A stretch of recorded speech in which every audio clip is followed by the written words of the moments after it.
Morning, y'all. It is 3:40, 3:42 in the morning, getting ready to run 36 miles for my 36th birthday. Taking down some greens right now to start things off.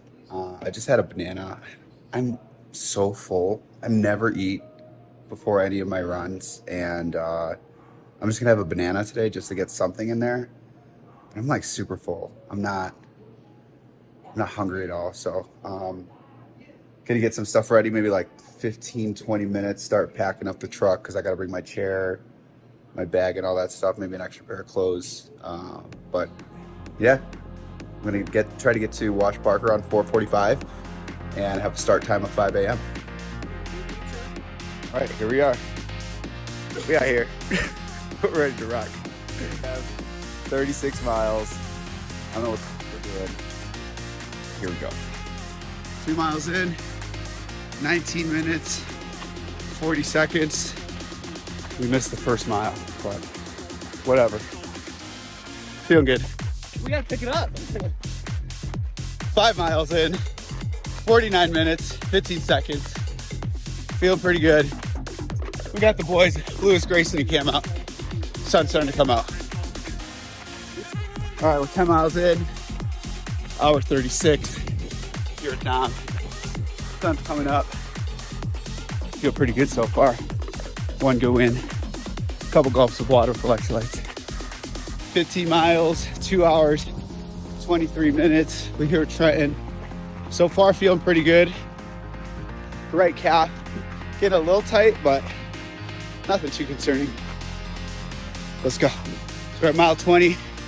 Logan and Joe, 3 hours, 12 minutes. Still feel pretty good. All right, we're at 26 miles in. We got the boys. 10 more miles to go.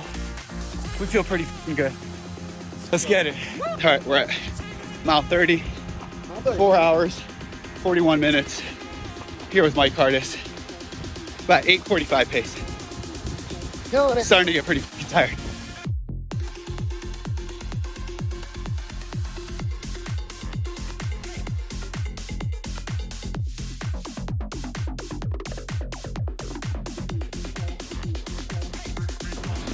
All right, we are rolling.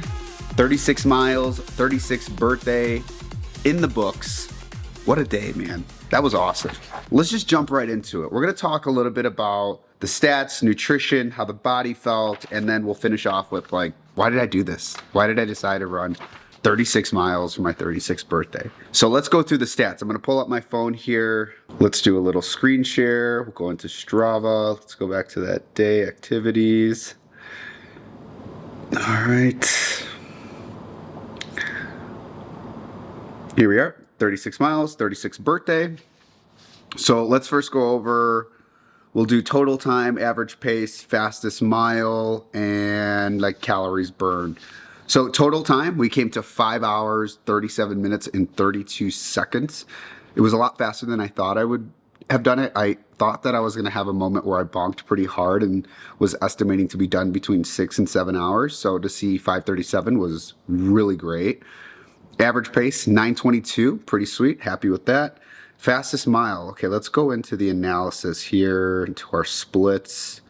So if you see right here at mile 24, I really started to bump things up, and my fastest mile was at mile 26, so our marathon mile at 8:29. And I got a little comfortable there, as you can see, and then right when we hit 30, right into 31, I just like dropped. And I remember like my knees just killing at that point, and I was like, all right, I think I'm done here.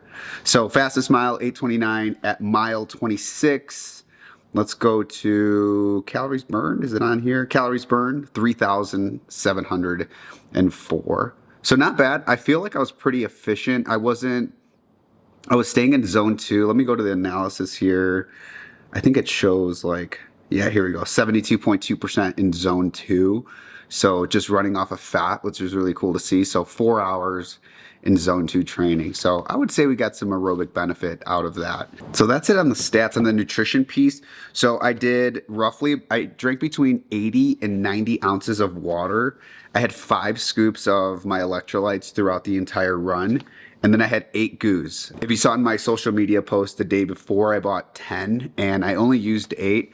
I had a big dinner the night before and I was pretty full. As you saw in the intro of the video, I was pretty full that morning. So I didn't think I needed the goos. I was really just doing that as a preventative food source, but I really didn't feel like I needed them. And I think a lot of it had to do that I was staying in zone 2 and not going into like an anaerobic state at all.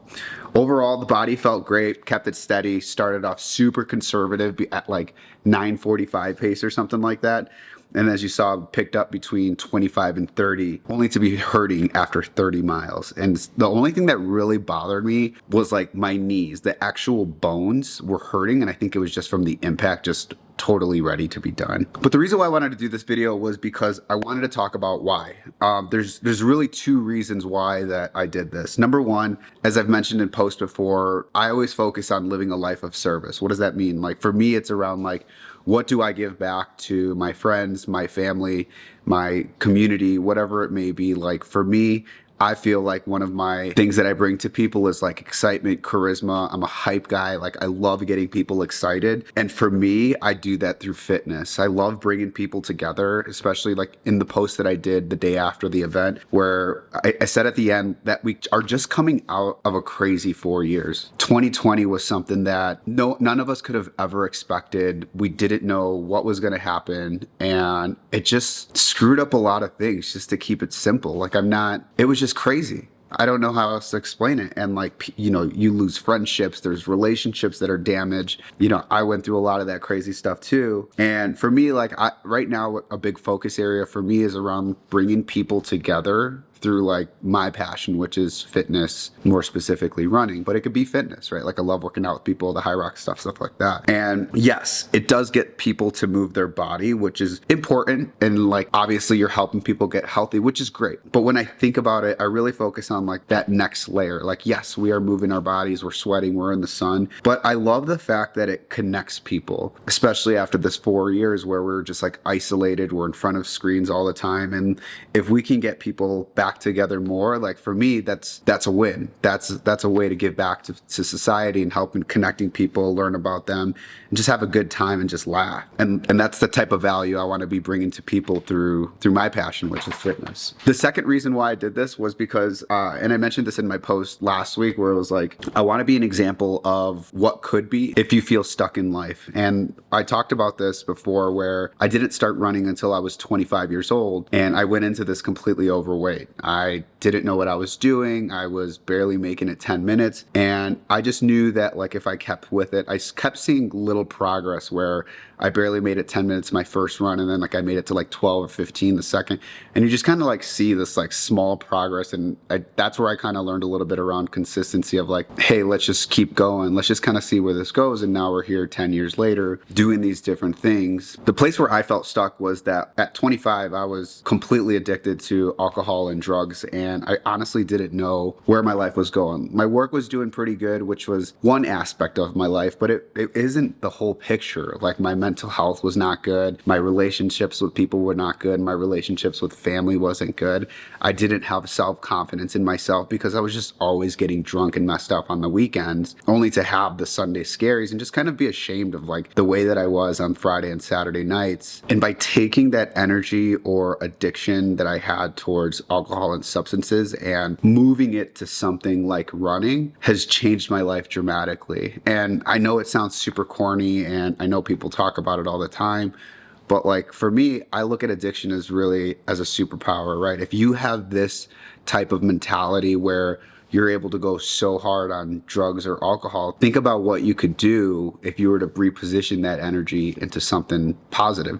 And it doesn't have to be fitness or running. It could be painting. It could be programming. Like you could be the next one that creates something new that we're not even thinking about from a technological standpoint. Now, I'm not saying that I'm going to be the next Lance Armstrong or whatever it may be, but I want to be the best version of Omar. And so if I could be an example of someone that was completely lost in his mid-20s and now doing these completely different things at 35, 36 years old, then to me, again, it goes back to number one of like living a life of service and being able to showcase that change is possible. That was really the main purpose behind this video. Was not only did I want to share the 36 miles that I got to do with my friends and stuff like that, but more so just around, it's 2024, we're past the pandemic, we're past all that crazy stuff. Like, I know this sounds super corny, and I'm with you on this. Let's make 2024 like the best year ever. I'm super excited. There's a lot of really cool things that I'm excited for and looking forward to with my partnerships with Arsenal, my day job work, the app stuff. Everything is starting to come together, and it really just boils down to the consistency of like doing the work day in and day out. So if you made it this far, I really appreciate it. I'm just gonna cut the video short, and we will see you next week.